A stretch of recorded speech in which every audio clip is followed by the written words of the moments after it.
غرباء غرباء غرباء غرباء غرباء غرباء.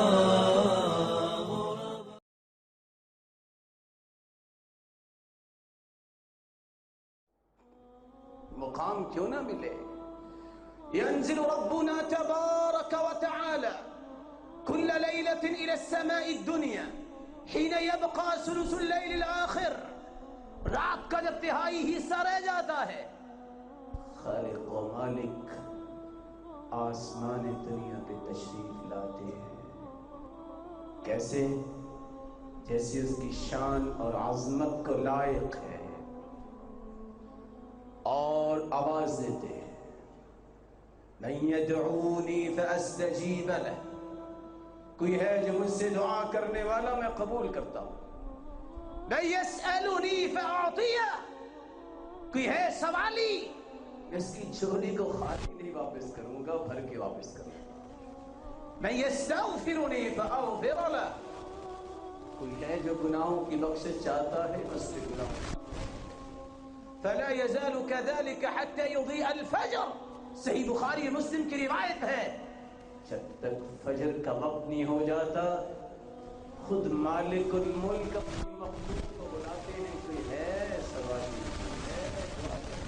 کوئی ہے هل من مسترزق، کوئی ہے رزق کا طالب، هل من مستغفر، کوئی ہے گناہوں کی بخشش کا طالب. صبح تک اللہ رب العزت اپنے بندوں پہ رحمت برسانے کے لیے ان کو بلاتے، آؤ میری رحمتوں کے مالک بن جاؤ. كان إذا قام كان يقوم من الليل حتى تفطرت قدمه. اللہ کے رسول کے پاؤں پھٹ جاتے، حتى تورمت قدمه، پاؤں میں سوجن آ جاتی. سیدہ عائشہ سوال کرتی ہے، یا رسول اللہ صلی اللہ علیہ وسلم لما تصنع هذا وقد غفر الله لك ما تقدم من ذنبك وما تأخر. سرتاج رسول، آپ اتنی عبادت، کائنات کا سرتاج اللہ نے آپ کو بنایا، آپ کا تو کوئی گناہ ہے ہی نہیں، تو جواب کیا ملتا؟ افلا احب ان اکون عبدا شکورا. جب مجھے اللہ نے پوری کائنات کا سرتاج بنایا ہے تو میرا شکر بھی تو پوری کائنات سے اعلیٰ ہی ہونا چاہیے.